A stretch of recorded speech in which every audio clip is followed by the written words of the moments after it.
Ahí está. Hola Emilio, Muy buenas noches. Napoleón. ¿Cómo están ustedes? ¿Cómo estás? Bueno, ahí se está uniendo la gente de a poquito, les está llegando la notificación de que estamos en vivo, así que vamos a esperar 5 minutos a que se unan. Están mandando saludos ahí abajo. Bueno, desde Mendoza, a ver de dónde son. Todos bien, dicen por acá, ídolo. Bueno, hola Lo que Emilio. pasa es que es tan serio. Las preguntas, Sí, según lo que tú dices, las preguntas son tan profundas y tan serias que he decidido comenzar conquistando el mundo como lo hizo Napoleón. Así que espero que las respuestas nos sirvan al final de este programa para crear un nuevo planeta. no, la verdad que han hecho preguntas tremendas, tremendas. Bueno, para los que se van sumando, les contamos que decidimos hacer este vivo en el marco de la presentación del libro de Emilio, de la Tierra a la Luna y de vuelta en motocicleta, porque nos estaban llegando muchísimas dudas, consultas, preguntas respecto al viaje y no también, así que decidimos directamente afrontarlo a través de un vivo. Van a ser preguntas fuertes, vamos avisando que llegaron bastante fuertes las preguntas, bastante profundas, la verdad, muy lindas. Eh, ninguna que descartar porque hermosas. O sea, de verdad que la gente ha tenido dudas muy profundas. Así que vamos a empezar con una sobre el comienzo que nos mandó Franco en Facebook. Dice, ¿cómo fue el comienzo y los primeros kilómetros, los temores, cómo los dejaste atrás? Bueno, voy a responder la pregunta, voy a responder muchas preguntas.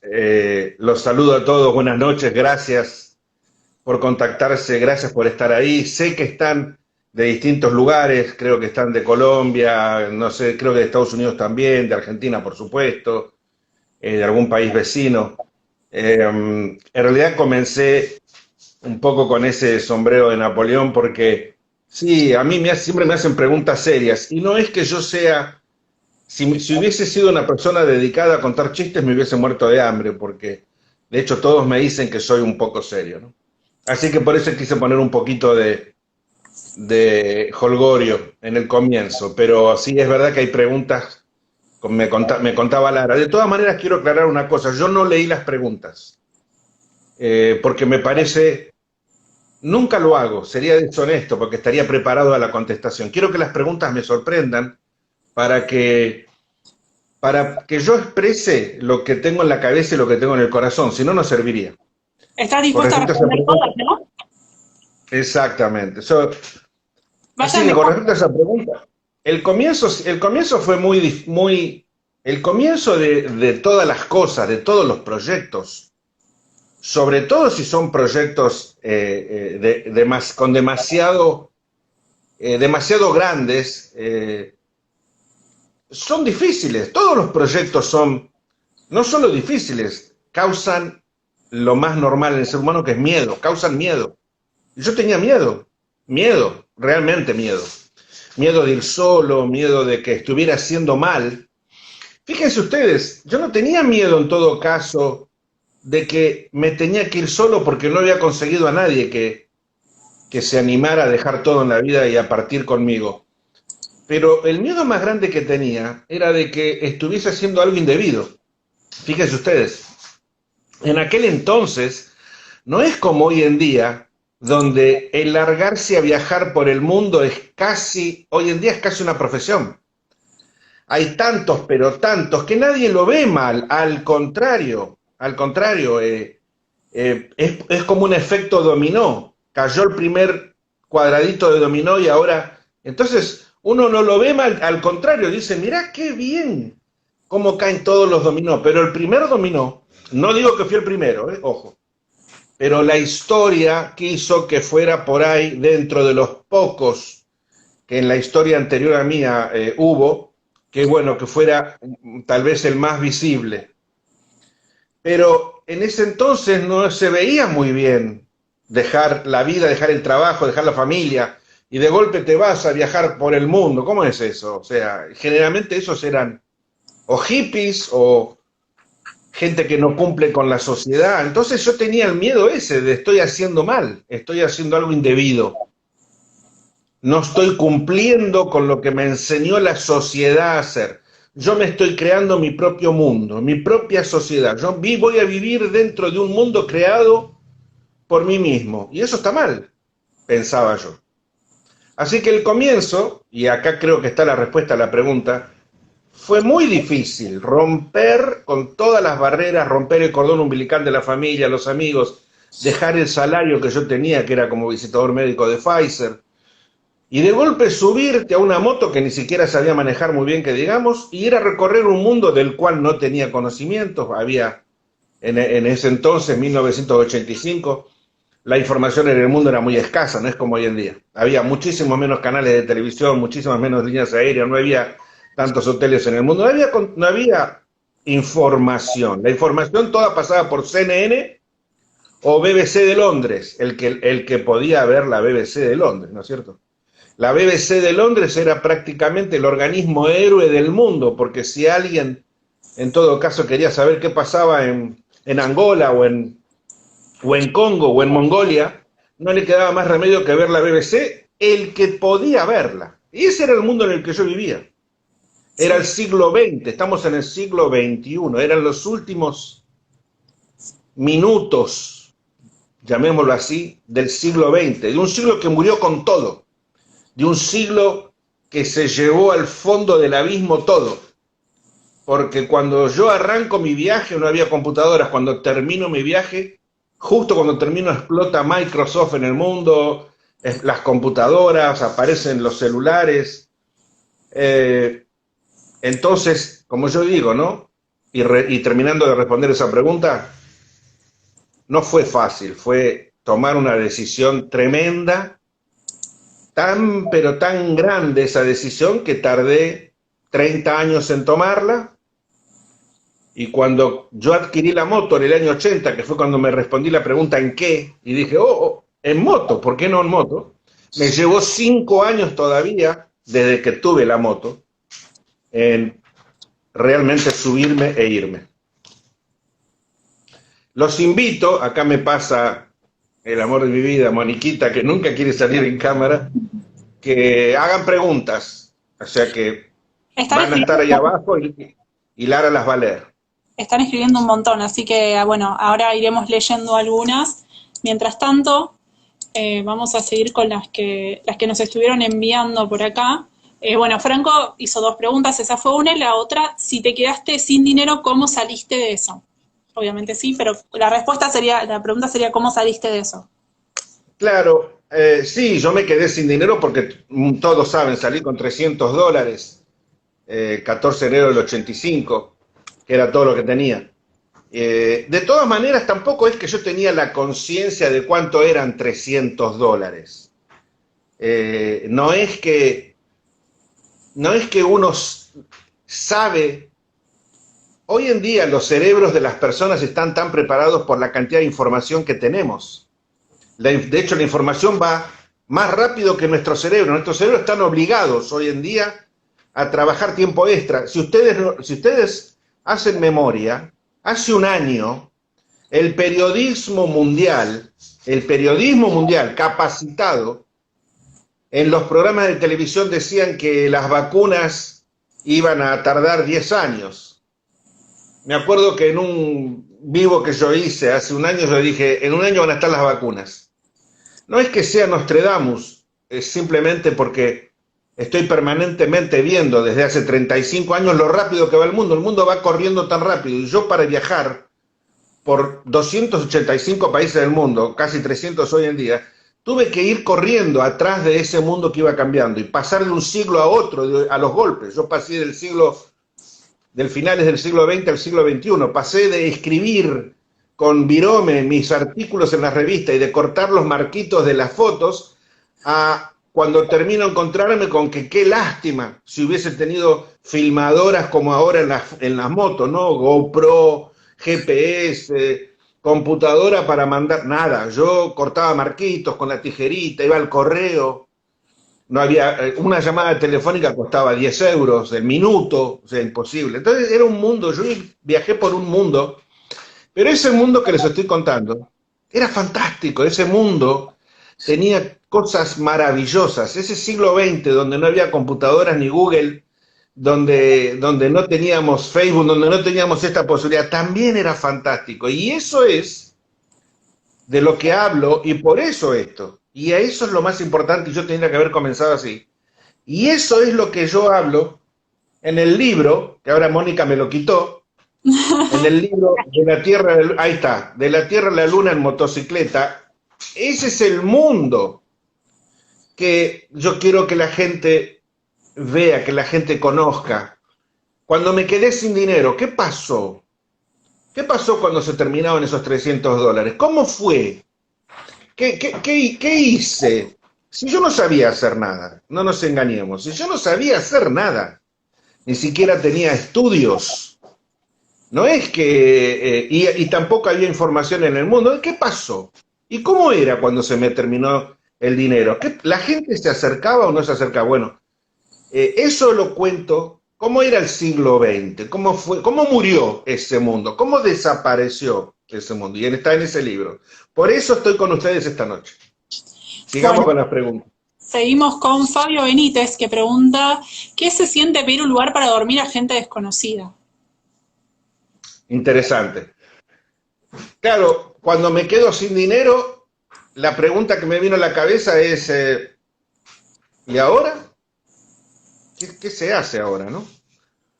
Yo me quedo sin dinero, absolutamente cero, en Salvador Bahía, en Brasil. Había llegado, ya llegar hasta Salvador Bahía, Brasil, apágamelo el ventilador, por favor. Ya llegar hasta Salvador Bahía era como a Saturno, ¿no? Nadie llegaba tan lejos, después de Río de Janeiro, desde Buenos Aires. Y en Salvador Bahía me quedo sin dinero y me quedo en una playa, en Itaparica, frente a Salvador, porque ahí hay que pegar toda una curva muy grande, el territorio pega una curva y uno desde acá mira El Salvador a través del océano. Salvador Bahía parece una isla, aunque en realidad es parte del continente, pero hace toda una curvatura el Golfo, muy, muy grande. Por eso, ¿qué hace la gente? Cruzan un ferry, desde Salvador Bahía de la ciudad cruzan un ferry, aunque están en el mismo continente, pero para no dar toda la vuelta en círculo por el territorio, hay un ferry que va y viene.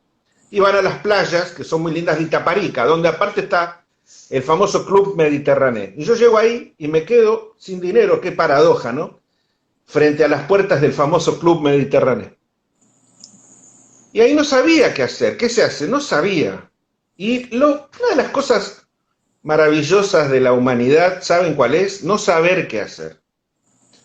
No es importante siempre saber qué hacer. Es como lo que yo les dije cuando ustedes comenzaron con las preguntas.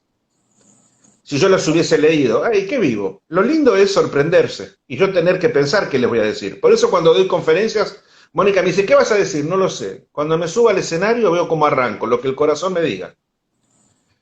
Y bueno, ahí me quedé sin idea. Ahí se acercó alguien y la pregunta la respondió otro. Uno no tiene que tener todas las respuestas. Qué aburrida la vida, aparte, si uno tuviera todas las respuestas, ¿no? Se acercó estos dos, Jair Santos Neto, no me puedo olvidar nunca. Un blanco y un negro, un rubio brasilero y un negro brasilero. En camiseta, que yo pensé que me iban a robar.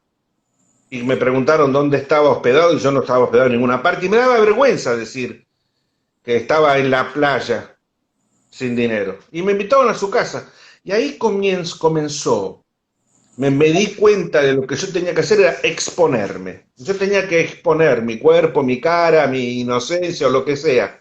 Tenía que llegar a las esquinas de las ciudades donde cruzaran dos avenidas importantes y ser un farolito, un imán para que la gente, la moto de por sí era un imán gigantesco, la Goldwyn 1100 Interstate en aquella época, hoy en día ya no, pero en aquella época era, claro, era un plato volador bajado de Marte. Y la gente me llevaba a sus casas y, y yo ahí comía, ahí aprendía el idioma, ahí aprendía de sus costumbres, de su política. Cuando muere Tancredo Neves en Brasil, Tancredo Neves, el presidente brasileño, y la gente llora, un presidente que no llegó a asumir, y yo lloro con la gente, ¿no? Y yo me acuerdo aquella vez que estaba llorando, abrazado de una muchacha que estaba llorando porque había muerto su presidente y yo me había convertido en brasilero. Y eso era lo que adquirías cuando entraba al hogar de esas personas. Bueno, la pregunta siguiente viene correlativa porque Emanuel Mendoza pregunta, ¿qué se siente cruzar tantas realidades? Las realidades golpean Yo siempre digo que es más fácil estar en una canoa, tirado boca arriba bajo el sol, en un lago en calma, en el medio del lago, donde no hay nada ni nadie y a uno no lo toca nada. Y esa es una realidad también, pero es una realidad bien safe, como se dice en inglés, ¿no? Sin conflictos, sin problemas. Feliz, tirado panza arriba, abajo del sol, en una canoa en el centro de un lago tranquilo. Claro, cuando tengo que estar en un océano conduciendo un tremendo barco pesquero, sacando cangrejos en Alaska, donde hay heridas, y donde tengo que alimentar una familia, y donde tengo que llevar el dinero, donde tengo que tratar de pescar y saber dónde está el pescado, porque si no, las familias que dependen de mí, esa realidad es otra, esa es una realidad con conflictos, con problemas, con triunfos y fracasos. ¿Cuál elegimos? Lo elegimos nosotros. Yo elegí una realidad que me golpeara, una realidad que fuera de triunfos y fracasos.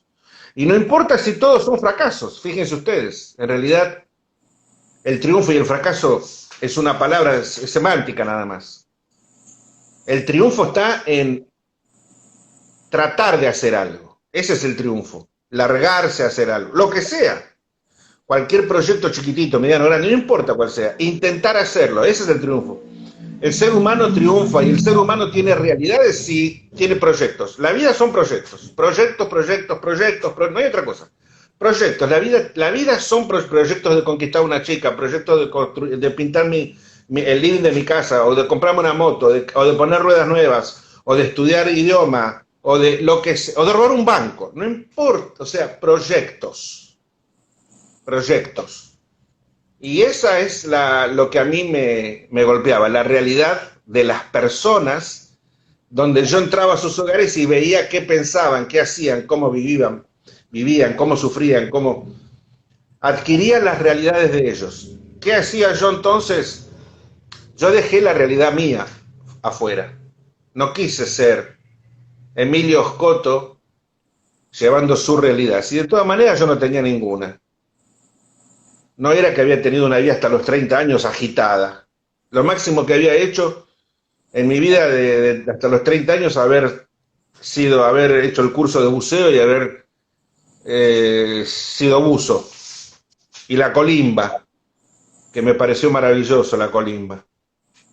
Pero después nada. Así que para mí la realidad era lo que me enseñaron los demás. Y fue fantástico aprender de todos. Buenísimo. Agustín Morenza, ¿cómo era viajar sin GPS, sin internet y sin saber a dónde vas a llegar la semana que viene? Bueno, eso lo conté. En aquel entonces el GPS, la computadora, el teléfono, se reducía todo a la lengua. Uno tenía que ir haciendo 580 millones de preguntas por día. O uno era un genio y sabía por dónde tenía que ir. Y uno era un genio y podía leer idiomas y entenderlos y elegir qué camino tomar. No era mi caso.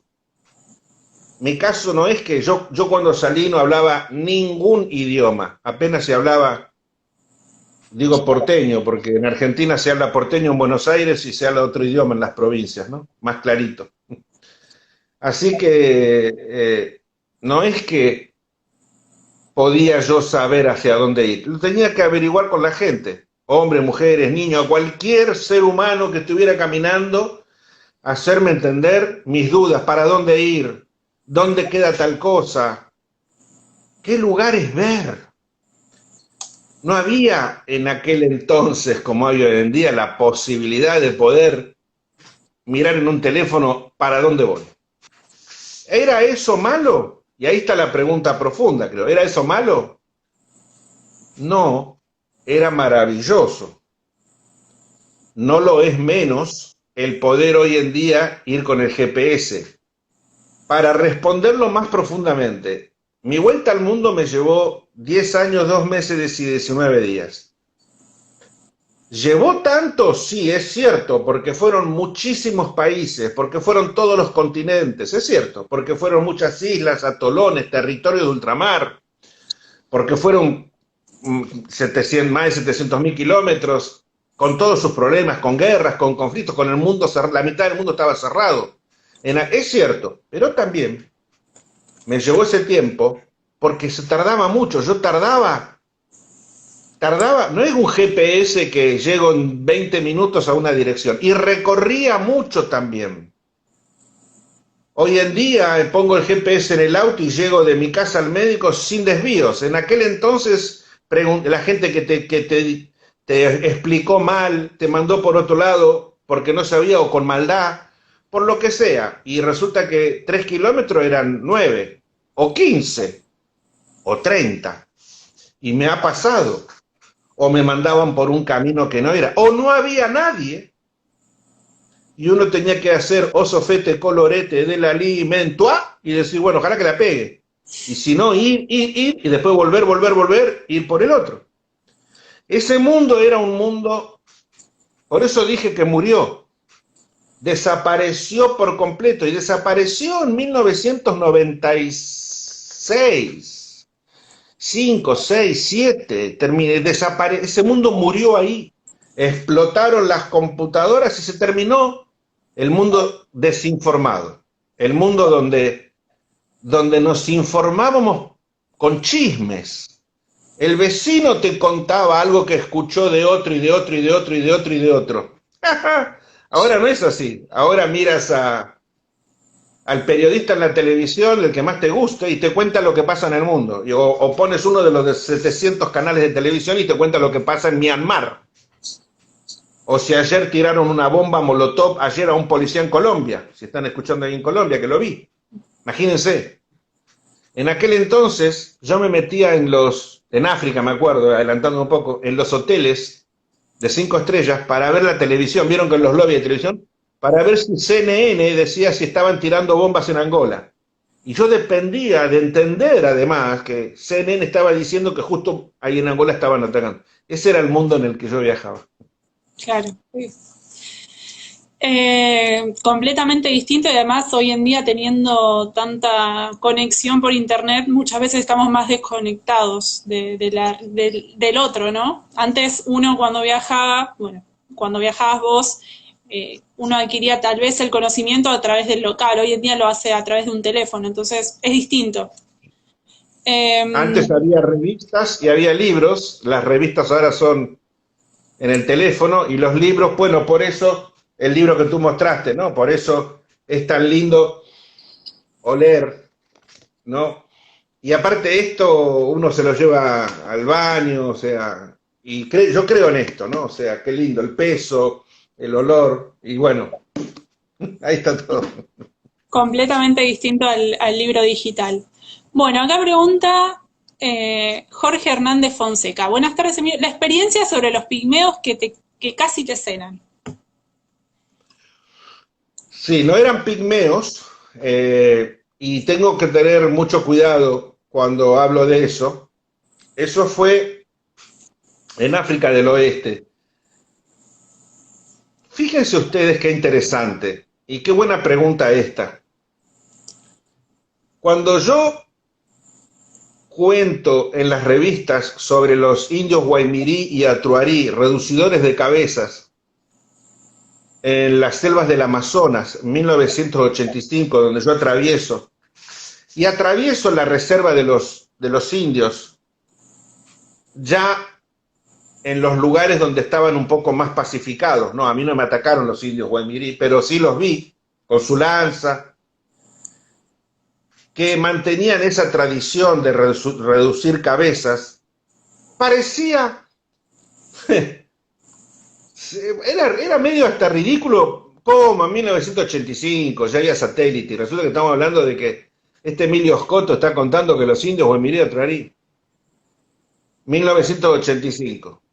Mi libro, los que lo leyeron, termina, este libro, ya les voy a explicar, este libro termina, y eso más vale que lo diga ahora, termina en Colombia, cuando salgo para Centroamérica, con la fecha 1985, septiembre de 85. En septiembre del 2020, esos indios mataron a flechazos a unos, no expedicionarios, a unos médicos y antropólogos de la FONAI, Fundación Nacional del Niño, 2020, y el otro de 1985. Fíjense hoy cómo hoy trajeron los cuerpos de 2 periodistas que los mataron en Burkina Faso.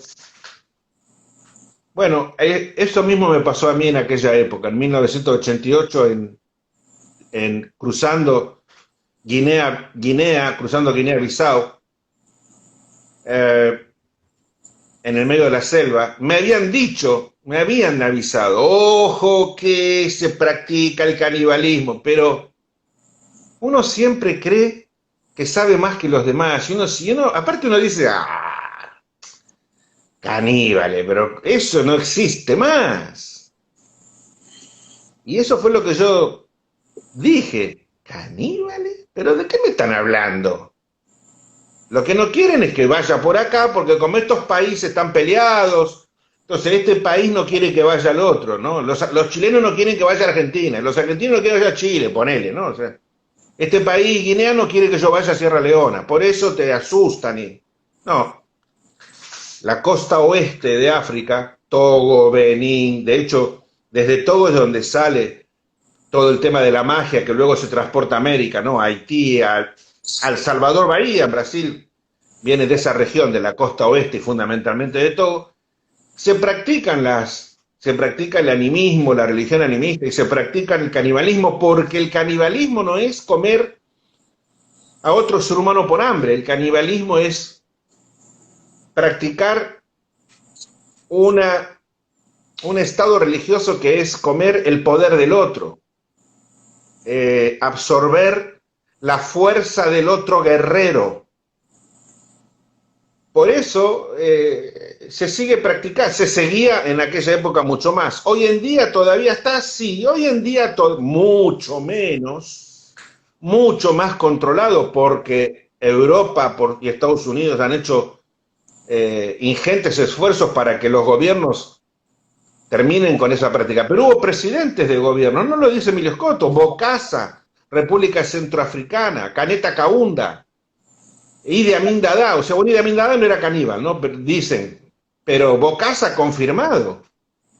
En su palacio tenía en Bangui, capital de la República Centroafricana, encontraron cuerpos, o sea, y estamos hablando de década de los 80s.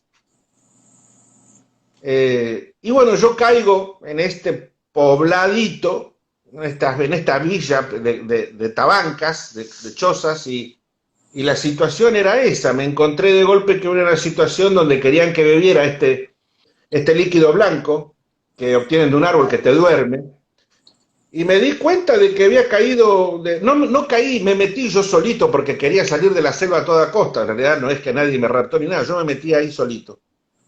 Y ahí me di cuenta de que, de todas maneras, como yo digo, tenía un muñequito que decía, no es, y otro que decía, sí, te van a morfar, no te van a comer, sí, te van a comer.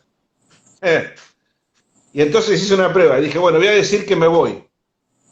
que agradezco. Yo igual no me quería ir, tenía que irme otra vez a la selva, a la lluvia de noche.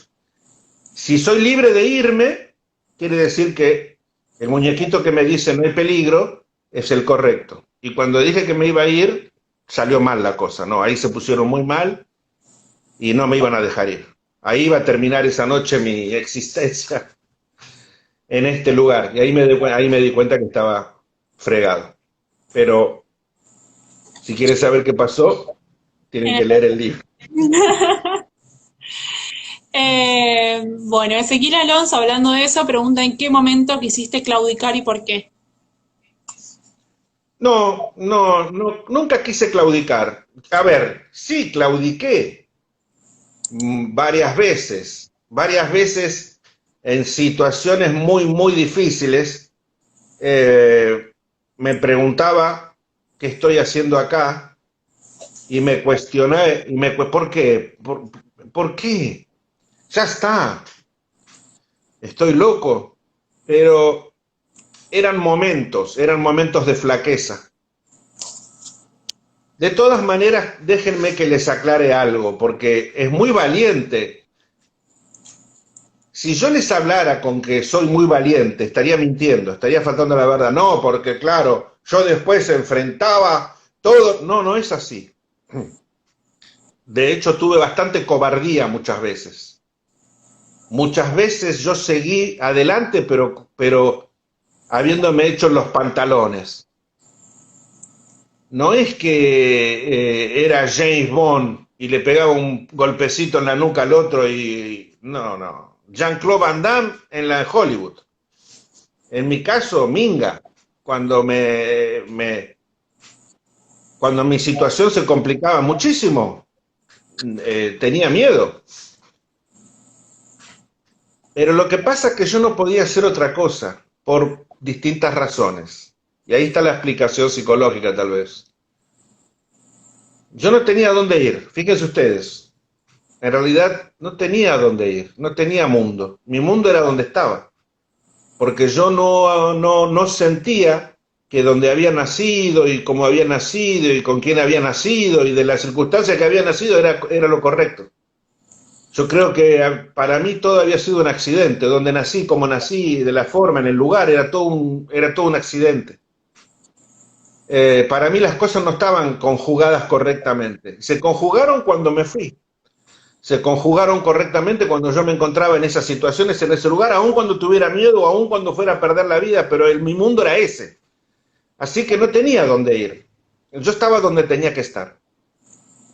Y eso me daba el entusiasmo de encontrar fórmulas para salir de los problemas en los que me metía en muchos problemas, porque era un mundo de muchos problemas. El siglo XX era un siglo que moría.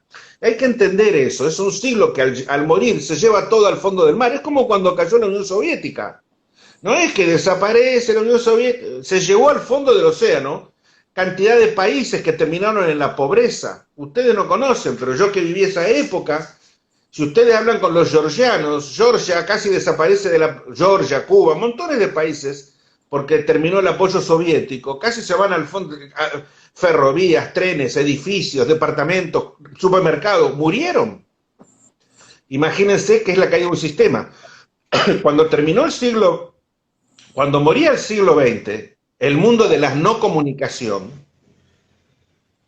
se llevaba al fondo del mar todo, moría realmente. Y entonces iban a hacer otro, completamente distinto. Pero era fantástico, igual, era el descubrimiento de uno mismo. Yo seguía adelante en ese mundo complicado, donde la gente se peleaban entre ellos, donde en África los países no se comunicaban. Todavía hoy, imagínense en aquella época, si todavía hoy se siguen peleando, donde Europa estaba dividida en dos, donde eran dos Alemania, una te dejaba entrar, la otra no te dejaba entrar, Alemania. Hoy en día Alemania, Pfizer, Mercedes-Benz, BMW, pero antes eran dos y en una no se podía entrar, ni que hablar Rumania de Ceausescu, Hungría, Polonia, no se podía. Y yo tenía Libia, y yo tenía que entrar. Entonces, tenemos que entender que no era por valentía que yo pude enfrentar ese mundo, era por inconsciencia, era porque supongo que nací para eso, era porque no tenía dónde ir y era porque era en el único lugar donde me sentía bien, en los conflictos, metiendo la nariz en donde no debía y descubriendo que me gustaba escribir. Yo no sabía eso. Descubrí que me gustaba escribir y contar. Lo descubrí en la ruta.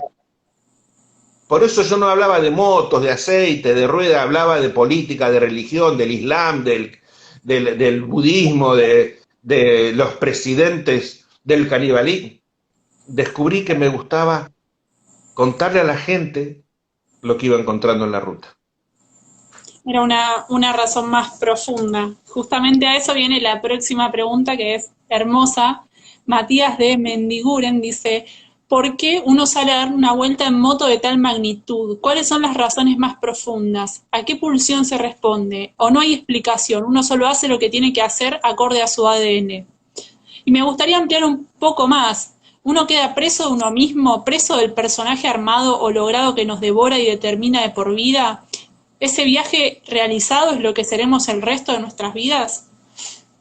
Era seriedad la pregunta. Yo sabía que venía esta pregunta, porque Lara me lo había comentado, y entonces quise ponerle un poquito de humor, porque debe ser la pregunta más profunda que jamás me hicieron. No, y fue por eso que comencé con el humor, porque claro, ante tanta seriedad, vamos por partes. Vamos de atrás para adelante. Y gracias a ti, Martín, por la pregunta. Sí, uno queda atrapado, totalmente. Uno queda atrapado, cualquiera queda atrapado con cualquier proyecto que haga. El médico estudia medicina y queda atrapado. El abogado estudia abogacía y queda atrapado. Un comentarista resulta que porque el papá es periodista empieza a hacer comentarios, quedó atrapado. Uno queda atrapado en los caminos donde las circunstancias que te rodean te apuntan y uno medio entra en el camino. Lo puede cambiar, que fue lo que yo hice. En realidad yo lo que hice fue los caminos de mi vida. No me gustaba ninguno. No me gustaba ser visitador médico, no me gustaba vivir en Buenos Aires, no me gustaba mi familia. No es que no los quería a mi familia, yo no es que no quería, los quería, amaba, pero no me gustaba que mi vida se limitara solamente a mi familia. No me gustaba ver el horizonte y no poder caminar hasta él. No me gustaba, sufría. Entonces, ¿nos atrapan? Sí, todas las cosas nos atrapan, pero viajar atrapa más. Uno deja de ser quien es. Porque viajar es como meterse una cantidad de células distintas que no son glóbulos blancos, glóbulos rojos, no. Nos estamos metiendo en el cuerpo otra cosa. Es una cosa que está en el universo, porque nos empapa de todas las demás culturas, nos empapa de la gente, de todo lo que rodea, de todo lo que hace al mundo, el aire, Maradona, porque Maradona es Maradona, argentino, colombiano, motociclista, o sea, todo lo que nos rodea, idiomas, amor, comidas, sexo, todo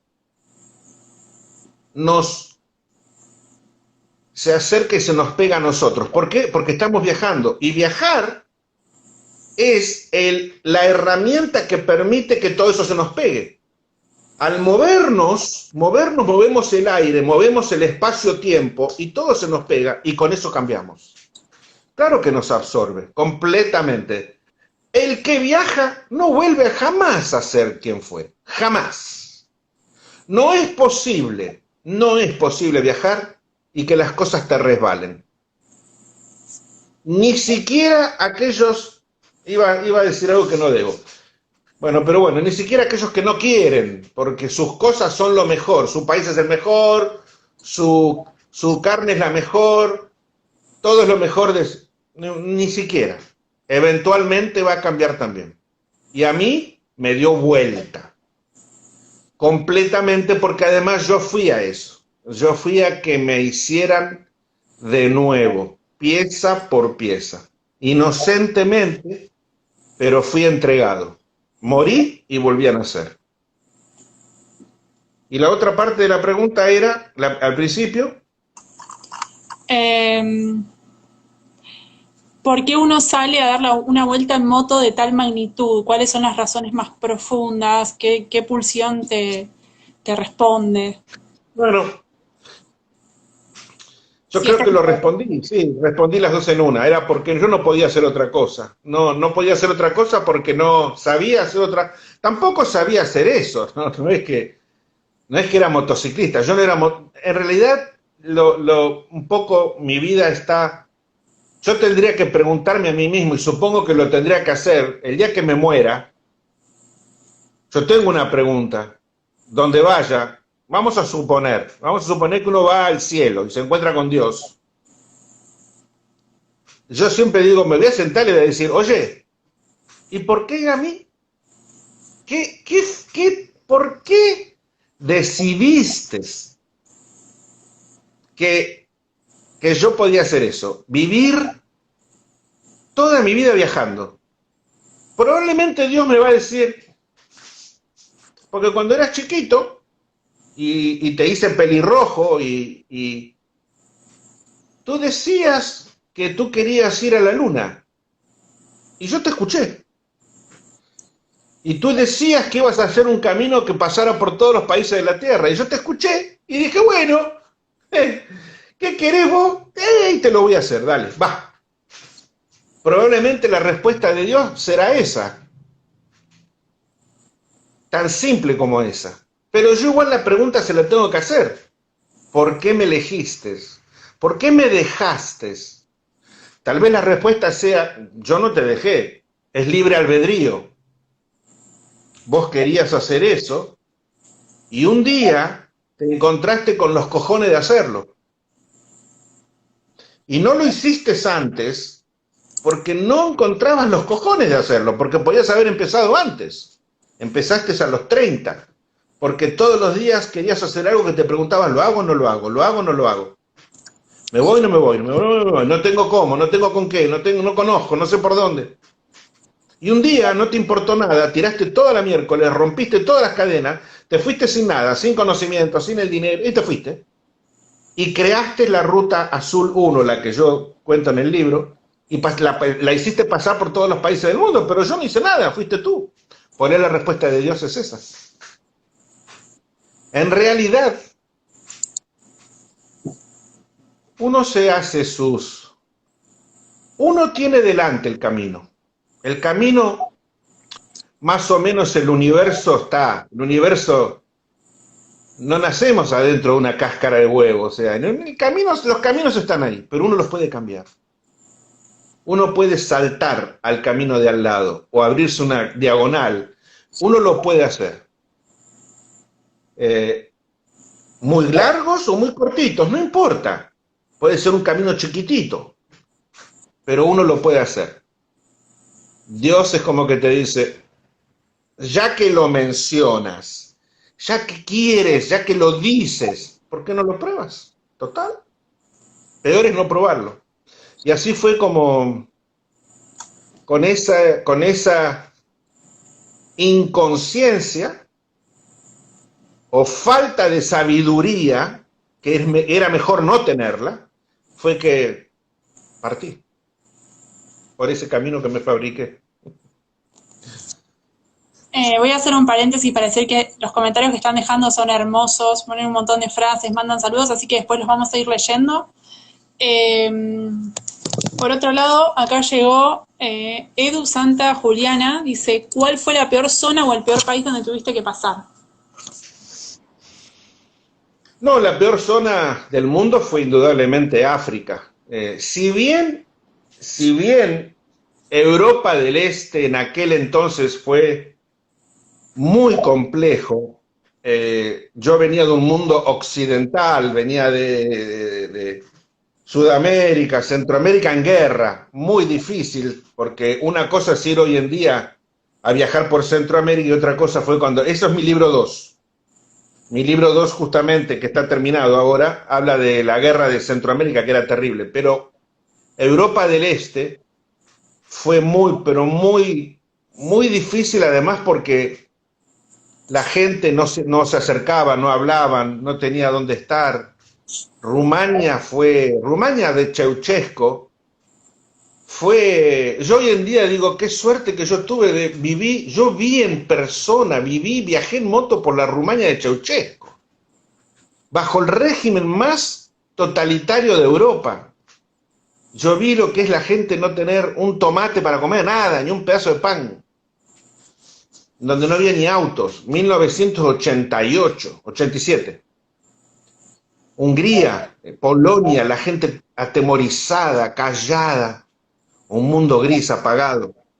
El muro de Berlín, cuando me dejan finalmente de tantos, me dejan cruzar el muro de Berlín por el checkpoint Charlie, cuando ningún europeo podía cruzar y me dejan cruzar el muro de Berlín y paso a Alemania del Este, y en Alemania del Este veía a la gente apilada, la gente mirando a ver si podían ver para el otro lado de donde yo había venido, a través de algún agujerito, a través de las vallas, donde el muro de Berlín tenía alguna apertura, a ver si podían ver qué mundo había del otro lado, ver la gente, como si fuera, ¿hoy qué vamos a hacer? Hoy domingo no trabajamos, ¿y a dónde vamos? Vamos a ir ahí a mirar, a ver si vemos del otro lado, imagínense ustedes. Imagínense el ser humano, la diversión del ser humano era pararse abajo del rayo del sol en Alemania del Este, mirando a ver si podían ver a la distancia la libertad que había del otro lado. A veces cuando hablamos del muro de Berlín vemos una pared, era mucho más que eso. Y tuve la oportunidad, pero nada fue tan complicado, después me di cuenta, como África. Nada fue tan... De todas maneras, yo siempre digo, cuidado, porque África a mí se me metió en el corazón, porque África es eso, África se mete en el corazón. Yo siempre digo, y lo escribí, un dicho que dice África, tan cerca de Europa, porque ahí en Marruecos y España está, uno lo mira, desde España uno ve África ahí, ve Marruecos desde España, es una hora de ferry, a través del Mediterráneo, está ahí enfrente, África, tan cerca de Europa y tan lejos de Dios. Y fue un continente complicado, me lo habían dicho, y aparte con una moto que obviamente no era para África, una moto de 400 kilos, más todo lo que llevaba en la moto, más yo, 500 kilos, 600 kilos. Y el desierto del Sahara, y fíjense ustedes, ¿no? Esto está en el libro 3, que ahora también voy a leer. Después que yo crucé el desierto del Sahara, dije, nunca más, nunca, ni si me dan ahora 10 millones de dólares, vuelvo a cruzar el desierto del Sahara, jamás. 10 millones, viene ahora un señor, le doy 10 millones de dólares y si vuelve por donde, no. Después que crucé África Negra, el África del Oeste, Senegal, Gambia, Guinea-Bissau, Guinea-Conakry, Sierra Leona, Togo, Benín, Nigeria, Camerún, Chad, Guinea Ecuatorial, Congo. Dije, señor, si quiere vuelvo al Sahara 10 veces, no me pague.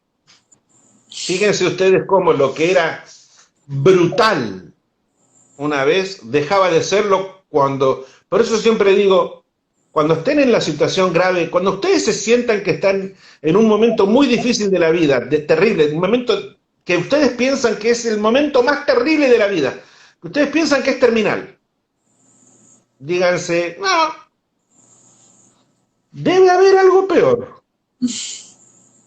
Y eso va a minimizar en algo ese momento terrible. Y lo hay. Nunca nada es siempre, solo la muerte. Y como yo soy un convencido de que vivimos en distintas dimensiones, y la muerte solo es un pase a otra dimensión, también sigue el tema. Pero bueno, pongámosle. Entonces, mientras estemos vivos, siempre puede haber algo peor. Siempre hay algo. Entonces, eso no es tan malo. África fue 2 años y un día. Entré a África el 16 de marzo de 1988, recorrí 55 países, incluyendo las islas de Madagascar, Mauricio, Reunión. Ayer vimos una película en Mauricio, yo no sé si ustedes vieron la película Horizonte, que es esta avioneta que la chica maneja la avioneta porque se muere el piloto negro y ella está con otro muchacho, entonces descienden con la avioneta en una pequeña islita. Bueno, y ellos están en Mauricios al principio de la película. Hermoso Mauricios. Yo cuando llegué a la isla de Mauricios me expropiaron la moto. Un periódico publicó las tribulaciones de un argentino en Mauricio. Me expropiaron la moto, la cámara, la ropa. Me dejaron durante 10 días sin ropa, nada. Fue terrible. Entonces muchas veces ese mundo, hoy en día es un paraíso, pero en aquel entonces no era un paraíso. Tenían guerra, tenían conflictos, estaban saliendo. No había comunicación, ellos tampoco tenían comunicación. Hoy en día, esa África fue muy compleja, muy difícil. Esa África de Zaire con Mobutu, de las montañas de la luna, esa África donde mataban a los gorilas. En aquel entonces, los famosos, ustedes vieron la película Gorilas en la niebla de Dian Fossey, esos gorilas los mataban, por eso Dian Fossey defendía eso. Hoy en día uno va a mirar los gorilas. Hoy en día uno paga y entra al Parque Nacional de los Gorilas. Únicos gorilas del mundo que son gorilas de montaña, allá en Ruanda. En la época en que yo fui, Ruanda y Burundi estaban en guerra. 1 millón de personas sin cabeza. Esa era África. Somalia. Ustedes ven Black Hawk Down, la caída del halcón negro. Claro, pero Somalia, cuando yo estuve, era el momento en que explotó la guerra cuando estaban echando al presidente Siad Barre, que huyó. Y yo estaba ahí en Radio Mogadiscio. Y escapé en ese barco, el Gowen. Eso es parte del libro 4. Fue el continente más difícil de todos y es un continente maravilloso. Y hoy en día yo llevo gente a viajar por África. Llevo gente a Kenia, a Tanzania, a la isla de Zanzíbar todos los años en agosto y les hablo y les cuento de África. Y les cuento de que Dios hizo el árbol más lindo de la tierra y lo hizo en África. El árbol más lindo del mundo Dios lo hizo en África. Perdón, hoy en día el más feo, pero fue el más lindo, que es el Boabat, el del Principito, el del libro El Principito, el Boabat. Era el árbol más lindo, Dios dijo, el árbol más lindo del mundo lo voy a hacer en África, hizo el Boabat. Y el Boabat se hizo tan fanfarrón y tan orgulloso que decía, yo soy el más lindo, el árbol más lindo del mundo, decía. Y los animalitos, y los pajaritos, y los leones se juntaban todos ahí en el Boabat, todos ahí. Y el Boabat decía, pero el Boabat se quejaba, le decía a Dios, le decía, quiero ser más lindo, ¿por qué no soy más lindo? Y Dios le decía, pero si eres el más lindo, te dice, no, yo quiero ser más lindo, no, quiero que me hagas más lindo, y no está bien que me pidas. Y entonces los pajaritos y todos los leoncitos se juntaban, las hienas ahí, todos juntitos, todos amigos, en el Boabat. Así que Dios entonces un día se hinchó los cojones y dijo, mira, me tienes harto. Entonces Dios sacó la mano, lo agarró al Boabat, lo arrancó de la tierra, lo dio vuelta y lo puso al revés. Y hoy en día es el árbol más feo del mundo, pues miras un Boabat y las ramas parecen las raíces, es un árbol que parece que está al revés. Esa es África maravillosa, el África donde Dios hizo el Kilimanjaro, el Nilo, las montañas de la luna, Virunga, Congo, Níger, Sudán, Khartoum, Egipto, las cataratas Victoria. Esa es África, el lago Tanganica, esa es África maravillosa. pero fue muy, muy, muy difícil. Bueno, llegan un montón de mensajes, voy a leer algunos. Carlos Tiengo dice, sería genial un encuentro semanal. Tenemos algunas preguntas de Carlos Tiengo, pero no vamos a llegar a responder todo. Dani Francés, que también había mandado preguntas, dice, estaría muy bueno también un vivo a la semana. Emilio pregunta Franco, ¿cómo manejaste la tristeza que se siente después de terminar el viaje? Increíble tu libro. De paso voy a aclarar, lo voy a dejar acá fijado, que están preguntando dónde adquirir el libro, que se puede adquirir a través de la página web o bien nos escriben por acá por privado, pero voy a dejar el comentario fijado así ya pueden entrar a la página.